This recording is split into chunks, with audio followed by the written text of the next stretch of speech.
Well, many of you have seen by now the fact that I picked up this 1988 Buick Regal Winston Cup car from Georgia earlier this week.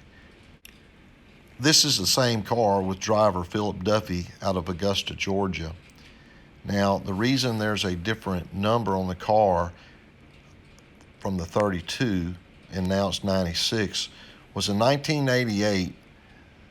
This car was built to run the Winston Cup Series, and you have to get your assigned numbers from NASCAR. Well, in 1988, Philip was number 32. Then the following year, he tried to make a couple of more races as an independent, but he had given up the 32 number and he was assigned number 96. Now, as you can see, we got the car safely home to our shop in Shreveport, Louisiana, but there's a whole story behind this car as to why we went and got it, and that's what I'm going to tell you about now. In 1988, I was up in Charlotte Motor Speedway at the Winston Open, which now is called the All-Star Race, but Philip, who is from Augusta, Georgia, which is where I was living at the same time in Augusta, Philip was up there trying to make the Winston Open as an independent. And for those of you who are not sure about independence, what that means, but back in the day, there was a time when an individual could actually go and try to make races, which is totally unheard of nowadays with the big budget teams. But you had Jimmy Means, you had J.D. McDuffie, of course, Philip Duffy. Philip just may try to do a couple of starts per year or just for a couple of years. But H.B. Bailey, people like that who just did not have the budget, may only have one or two cars, but have a full volunteer crew. That was it.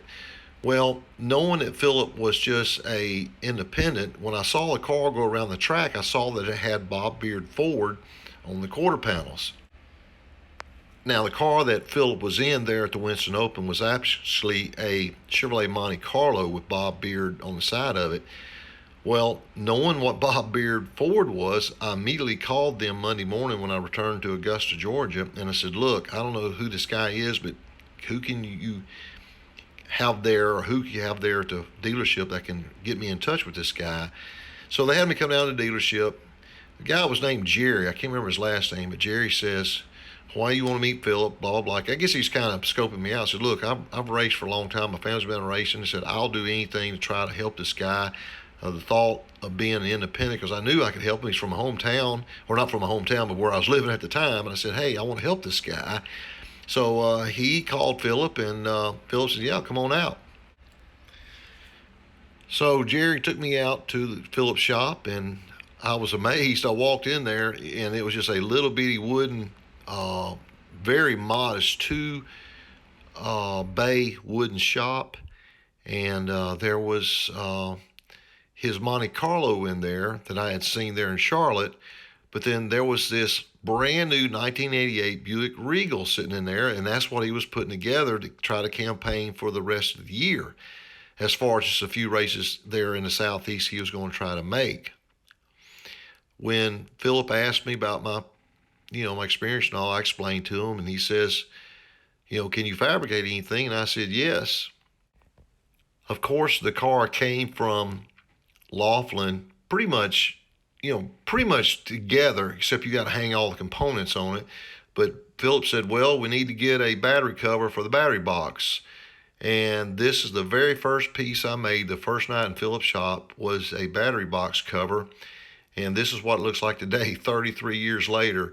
But luckily, I looked up under the car when we loaded it up Monday night, and this was loose. It was not bolted in, and I grabbed it and put it back in my truck so it wouldn't be lost. But I'm so thankful that I was able to get that. But this is the first piece I made, and we continued to work on the car, and just little small items. But Philip's plan was the first race to try to go to was in Florida at Daytona for the Firecracker 400. That would have been the July 4th race down there in 1988. Now, you got to understand, being an independent NASCAR racer, you do everything yourself. There's not enough money to buy multiple sets of new tires. As in this case here, Philip pretty much did everything. It's all volunteer crew. We all like racing, but that's pretty much it. The only thing that Bob Beard did buy for us was my NASCAR license, which I had to have to be able to get into the pit area. And you have to understand, I was, I guess, in my early 20s, and the thought of being at a NASCAR track when we went to Daytona to try to make it for the first race, I was absolutely in shock. I left Augusta, Georgia on a Friday afternoon because they had the first round of qualifying was on Friday. Well, obviously being independent, we weren't fast enough to make it on the first round of qualifying. But back in the day, that race was ran on Saturday, and the first round qualifying took place on Friday. So I thought we had a shot at making it. I didn't know any difference. So I left Augusta, Georgia, and drove all afternoon and into the night. Got down to Daytona, Florida. They gave me where the hotel. I walk in the hotel room. There's like 7 people in a 1 or 2 bedroom, or 1 or 2 bed room, single room with 2 beds, and you just sleep on the floor. And so we got up, I think, at 5:30 the next morning. We was actually at the track at 5:30, or got up at 5:30. I can't remember. We drove to the track. You go in and you start preparing for second round qualifying, which was held around mid-morning. Well, unfortunately, we failed to get speed enough to make the race. So literally in 12 hours later, I was turned around and headed all the way back to Georgia. So I was out there less than 12 hours, but I was absolutely in a fog walking around. All my life, I had been a huge Darrell Waltrip fan, and to think that I am in the garage area as a local Saturday night dirt track racer from Sling, Louisiana, who had raced at Boot Hill and Texarkana and, some other tracks down in around Alexandria. Here I am. This is big time for me, and I can legally walk right up and stand by some people. And I always kept a little camera with me because I said nobody will ever believe this, that I could get this close to Darrell Waltrip and actually, just stand there like a regular person. Same thing with A.J. Foyt, an absolute hero of my childhood, one of the best car racers that ever was behind the wheel. Just to see them standing there, being normal people in the garage area was just unbelievable to see and witness. Even seeing people like Ned Jarrett, one of the nicest men in NASCAR, just to see them walk around doing their job, again, you could just go shoulder to shoulder with them. It was just absolutely amazing to witness it. Well, this is what it looks like when you fail to qualify and you head back to Augusta, Georgia, with our next race being the Southern 500 at Darlington, which was held on September the 5th of 1988. So we've set our sights on that race.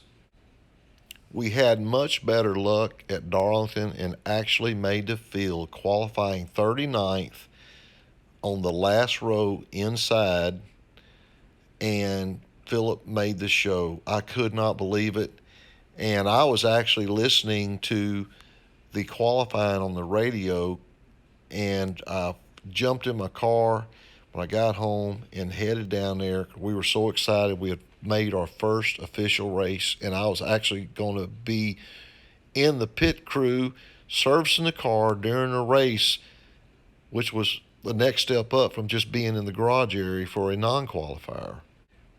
I actually looked up the 1988 Southern 500 from Darlington, South Carolina. I found it on YouTube and actually watched the race, and it was so cool to go back and see. That is us standing up there. I'm not sure which one. I think I'm on the far right-hand side there, but again, I'm kind of in a fog. But all we had was golf shirts. We had button-up golf shirts, just pullover shirts that had Bob Beard on them, and we just wore blue jeans other than that. and we didn't have a fancy crew like all the front running cars, but just to be there and make the race was just phenomenal. And then to make things even crazier, Senator Dan Quayle, who was George Bush Sr.'s running mate in the 1988 presidential election, came to the track and made a political stop. And when he came across the track with all the security people behind him, I happened to be at Philip's car, just standing there with a car, and they walked right up to it because it was the first car they came to. And I stood right by Dan Quayle as he looked inside the car, and I actually asked him, "Well, do you want to get in?" And I actually pulled the steering wheel off, but he said no. And but that was just crazy. Again, it's hard enough being at your first race, and then a presidential candidate comes by and looks at the race car you're there with it for the first time. It was just crazy. Here's a pretty cool picture of Dan Quayle and a Cadillac. I think it's an Eldorado Cadillac or whatever, but pacing the field on one of the pre-race pace laps. And again, it was just absolutely crazy. A lot for me to take in one day. This is a better shot of Dan Quayle in the Eldorado convertible, waving to the crowd. And after he did the gentlemen start your engines deal, I think they watched it a little bit and then they bailed out. Darlington back in the day, like some tracks today, had pits locations on the front and back straightaway. So your pit stalls for the second day qualifiers, and obviously we were so slow in qualifying, but yet we made the race. We had one of the last picks of pit stalls. You pick your pit stall by order of qualification. So obviously us being the 39th car to qualify, we had a very poor pit stall. Was on the back straightaway right as you come off of turn 2, entering pit road on the back straightaway. Again, this is our pit stall, and I am one of those two guys that the arrow's pointing to. I'm not sure, but that is definitely us in our red shirts and mismatching bottoms. I got to thinking, I think they may have given us khaki pants to wear because actually think we had khaki. So I can see a couple people on, but I think we had the khaki pants with the red Bob Beard golf shirts on. And notice the pit area, man, there's no big gigantic toolboxes like they are. All we had was our fuel cans, our spare tires. This was during the Hoosier Goodyear tire battle. And, there just wasn't anything. Heck, we didn't have an umbrella. We were pitted right by Derek Cope, and we'll get to that more of that here in a minute. But at least they had an umbrella. And I think this year he had won the Daytona 500 that year, I think, in a pure later car, the one that Dale Earnhardt had led a bunch, and then Derek won it there on the last lap or two. Now, this is Davey Allison's crew. They were pitted on the front stretch, but I want to show you, back in the day, there was two things to remember. We didn't have pit board signs that ran out, on a pole to stop the cars. But the biggest thing, there were no pit road speeds. You need to take time and go back and look at NASCAR races during the 80s and see how crazy pit road was. Those cars come by you, 80, 70, 80, 90 miles an hour. And it ain't like them pansy pit stops they do nowadays. They're fast, but boy, they were dangerous back in the day. So I would hold the pit board up for Philip to come in. And then once he stopped, I'd run back over the wall and assist with the tire change and whatever we had to do before I eventually started becoming the gas man, what I did for Lake Speed. But it was a whole lot different. You put your life on the line, literally, out there on pit road. Here's a couple of shots of Philip. This is during the pace laps after a caution, actually, and I think he's kind of given what would have been equivalent to a wave around as a lap car. This is under caution. Here's one of Philip at speed on the front straightaway there at Darlington. Philip was a very good dirt racer there in the southeast Georgia, South Carolina area. And he was a smart racer, and I remember him telling me that whenever you get to this level, being an independent NASCAR driver, everybody on the track was outstanding. So he was very smart that whenever the spotter would tell him, hey, you got faster cars coming around, he would make sure he ducked down to the bottom. Because when you're an independent, you got one car, all volunteer crew, itty bitty tiny budget, uh, very limited tires. Your main goal is just to finish the race. Once you get in the race, your goal then is to try to finish it and not crash your car, not tear anything up. So we're on a totally different mission than what the guys like Earnhardt's and the Elliott's and the Bodines and the Walters were doing. You know, we're just out there trying to finish the race. So it's a totally different deal. But here, Philip is coming down front straight away and running his line, because if you don't stay out of the way, you better believe NASCAR's watching you, and they will set you down, take you in the garage area, and then they could keep you from ever trying to qualify for another race again. So you better take it serious when you go down there. This is a cool shot of Philip with eventual race winner Bill Elliott on the outside, and opposite to come around to pass Philip. But it's a great shot of the eventual race winner. Then 8 car, I think that was that Mike Alexander? I can't remember, who drove the Miller Lite 8 Buick. That's a Buick as well. Here's another shot of the same straightaway as Elliott is clearing Philip as he went on to win the race in his Ford Thunderbird.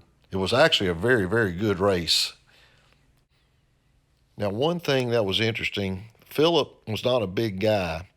And most importantly, back then, the racers just didn't have these stringent workout programs like they have today.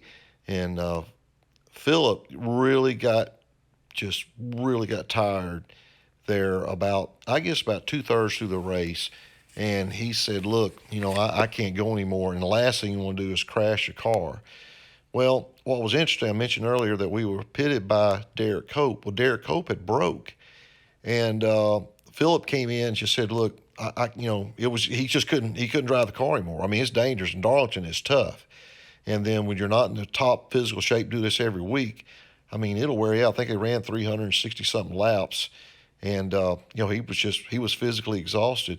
I went next door and asked if they would get in Philip's car, Derek, and Derek said yes.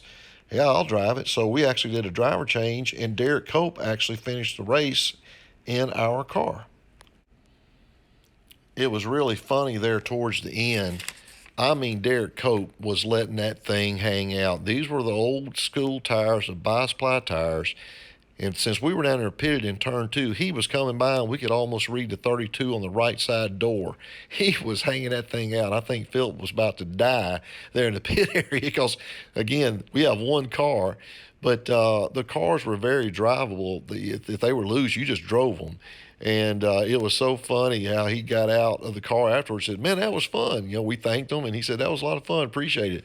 But we ended up, like I say, Bill Elliott won the race, but we ended up finishing 29th after starting 39th. So that was very respectable for Philip, and a great run for the first race that he had qualified for in 1988. The next race that we tried to qualify for was the October 9th Oakwood Homes 500 there in Charlotte. And again, luckily I had my little camera with me. It wasn't like the phones we all have today. We could take real nice pictures, but some of these pictures are kind of sucky. But anyway, you can kind of see what was going on there. I tried to capture what it was like going through pre-qualifying inspection. Here we're having to move all the fuel out of the cell. They make us drain the cell completely, have a pump there, and they pump it into that drum. Then you go to the Unical pumps, and they pump you some brand new, fresh Unical 76 gasoline. That way they're making sure you don't have any additives in your gas. Here we are at the Unical pumps getting some gas, and getting ready for Philip to go out and attempt his qualifying run. Again, this is second round of qualifying. You can see the other cars there lined up. Just obviously one car at a time goes out on the track. And you can see our fancy uniforms. I'm not sure who the gentleman was there. He was from Augusta. I think he was like a heavy equipment operator, but boy, he had his overalls on. And that's Jerry from Bob Beard leaning against the car on the right-hand side. But, just a kind of thrown together crew, but that's the way it is when you're an independent NASCAR driver. Well, here's Philip right before he pulls out on the track, and he's the next car to go out, and NASCAR official is holding him there, so okay, and we'll let him know when it's time for him to go out. When I was waiting for Philip to get out on the track, I went down and sat down by the railing there on pit road, on the exit of pit road, and Neil Bonnet just came up and sat by me. And again, it's such a shock for these guys. I was by myself sitting there, and he just said, "Hey, man, what's going on?" And just sat down by me and just started talking to me like he'd known me all my life. And I said, "Do you mind if I get a picture of you?" He said, "Absolutely not." So I snapped this picture of Neil Bonnet. And, of course, unfortunately, tragically, he was killed a few years later. Well, unfortunately, we were not fast enough to make the Oakwood Homes 500 in Charlotte, so we had to load up the old dually and the chaparral trailer and head back to Augusta. And by this time, I was actually living in Charlotte by now, and I had moved up there in the fall of 1988, so I didn't have far to go, but Philip and them had to head back to Augusta. The final race that we tried to make in the 1988 season was on the 20th of November. That was the famous Atlanta Journal 500 in Atlanta, Georgia. And I drove down there from Charlotte to try to help again for second round qualifying. And I think Philip made just a very few laps before we started having engine trouble. Again, when you're a very small team, you got one motor and that's it. And unfortunately, the motor dropped a valve, if I remember correct. And that was it for the day. So we not only did not get to qualify, we had a broke motor and we were done. So that's why it's so neat for me to have this car in my shop now. I actually helped pit this car. I actually helped work on the car, build the car. And then after I moved to Charlotte, I moved on to some larger teams and who had multiple cars and full pit crews, and we got paid. And I was still just a weekend warrior. I was working for an engineering firm, and we had pit practice during the week, but that's all I did. Was just go on the race weekend. And of course, the biggest name I worked for, I eventually ended up with Lake Speed. Worked for several Busch Grand National teams and ARCA teams, but Lake Speed was the biggest NASCAR driver that I got to work for. Something I'll always cherish, and some fond memories. This is after we pulled the motor out of the car, and I don't know really why we pulled it out. I think he was going to give it to the motor builder who was there to take it back, I think, but I don't know why we went ahead and pulled it out for some reason. We sure didn't have another one to go in there. This is a little blurry, but you can see the valve on the right-hand side, how bent it is. So I think it dropped the valve, and then the piston came up and hit it, and that was it for this motor. Matter of fact, this is me and the Lake Speed crew. This is Talladega 1990. Yeah, 1990, Talladega. And I'm the far right-hand crew member there in the back. Lake's just an awesome friend, and we're still very close today. Just a great Christian man, and taught me a lot getting to work with him. He was a good man, still is. To give you a little idea of what the life of an independent NASCAR racer is, Philip ran 5 races in 1982, and he ran 4 races in 1983. I know he had one finish of like 17th at Atlanta, I think it was his highest finish. Then he had the one race we ran there in 1988. there at Darlington. And then in 1990, he started off the year at Daytona, but had a horrible crash in the twin 125s and actually took the front clip off of this Buick Regal, so it had to be sent back to Laughlin, have a new front clip put on it. This is a still picture taken from a clip. I'm sorry for being so blurry, but it's hard to get from a video. But this is the huge 14-car pileup in the 1989 Daytona 500 twin 125 qualifying race. And Philip got caught up in the huge pileup there, and that's him up against the wall. Ironically, Philip hit the back of the blue and white number 23, which was Eddie Bierswell, who I was working for this year. So this took out the back clip of our car, and it wiped out the front clip off of the 32 Philip Duffy's car, which had to send it back to Laughlin to get a front clip put on it. Just another picture of Philip totally out of control, probably no steering, no brakes or anything at this point. It's just sliding across the track. And one last picture here of him headed towards the infield area of the track there on the front straightaway at Daytona. Well, I hope you see now why this car means so much to me, and we cannot wait to get started on it, but I want to give you a little history of what my association was with the car, and I really appreciate my good friend Jay Dunham.